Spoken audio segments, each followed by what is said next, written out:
इस वीडियो में अशोक का धम्म क्या था, इसके अपनाने के कारण क्या थे, इसके प्रचार प्रसार के लिए उसने क्या किया और इसके अंतर्गत उसने किन बातों पर बल दिया था, यह जानने की हम कोशिश करेंगे।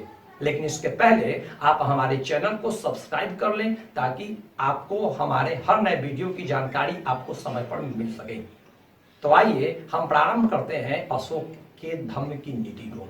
तो अशोक मौर्य वंश का तीसरा शासक था। बिंदुसार की मृत्यु के पश्चात उत्तराधिकार के लिए संघर्ष प्रारंभ हुआ और 4 वर्षों के सत्ता संघर्ष के पश्चात वह 269 ईस्वी पूर्व में वह गद्दी पर बैठा।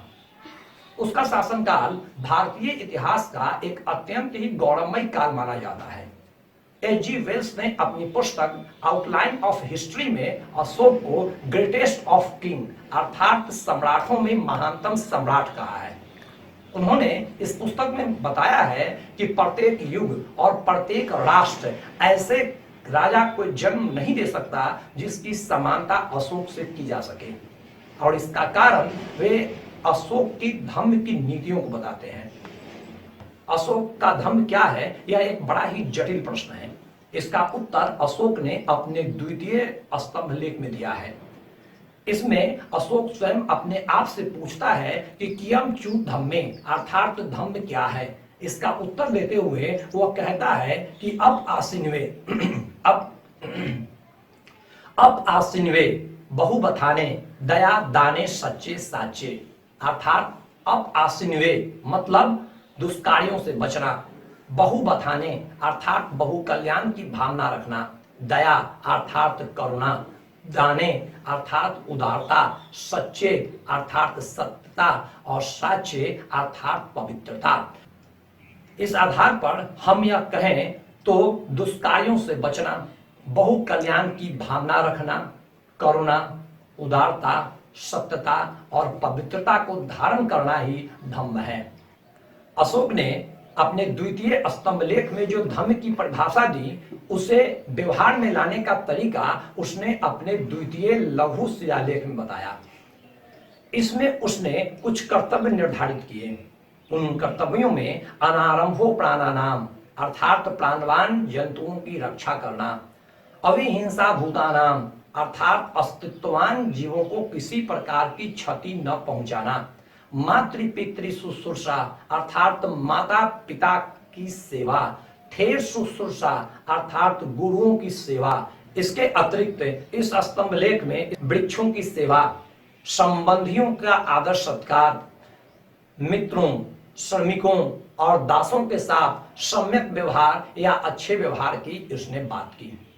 अशोक के धम्म का स्वरूप क्या रहा, इस संबंध में भी विद्वानों में मतभेद था।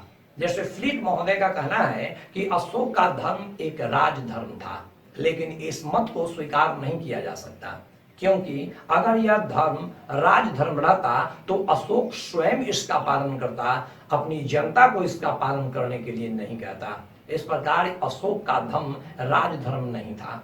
कुछ विद्वानों ने अशोक के धर्म को ब्राह्मण धर्म बताया है, लेकिन इस मत को भी स्वीकार नहीं किया जा सकता, क्योंकि अगर अशोक का धर्म ब्राह्मण धर्म होता तो अशोक अपने शिलालेखों में ब्राह्मण धर्म के कुछ कर्मकांडों की चर्चा जरूर करता, लेकिन अशोक के शिलालेखों में ब्राह्मण धर्म से संबंधित कर्मकांडों की कोई चर्चा न होने के कारण अशोक के धर्म को हम ब्राह्मण धर्म की संज्ञा नहीं दे सकते।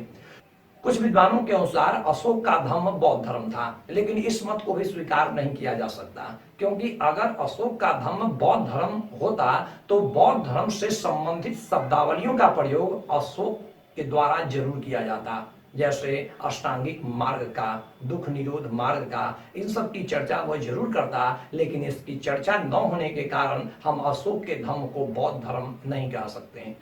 तो अशोक का धर्म क्या था, तो इस संबंध में यह कहा जा सकता है कि अशोक का धर्म सभी धर्मों का एक मिला जुला रूप था। यह सभी धर्मों की अच्छी बातों को लेकर अशोक के द्वारा प्रारंभ किया गया था। जैसा कि राधाकुंड मुखर्जी लिखते हैं कि अशोक का धर्म जीवन और विचारों के आधारभूत सिद्धांतों का मिला जुला रूप था, जो आज भी सर्वमान्य है तथा जिसे समस्त मानवता पर बड़ी सहजता से लागू किया जा सकता है। एक अन्य इतिहासकार के शब्दों में अशोक का धम्म अच्छे आचरण का एक समूह मात्र था। यह सभी धर्मों का एक मिला जुला रूप था और सभी धर्म की श्रेष्ठ बातों का अनुसरण इसमें किया गया था। अशोक के धम्म की कुछ विशेषता भी रही। जैसे पहली विशेषता इसकी यह रही कि इसमें श्रेष्ठ धार्मिक सिद्धांतों पर बल दिया गया था। इसमें किसी भी तरह की विचार संकीर्णता की कोई जगह नहीं थी। इसका सभी के लिए इसके दरवाजे खुले हुए थे।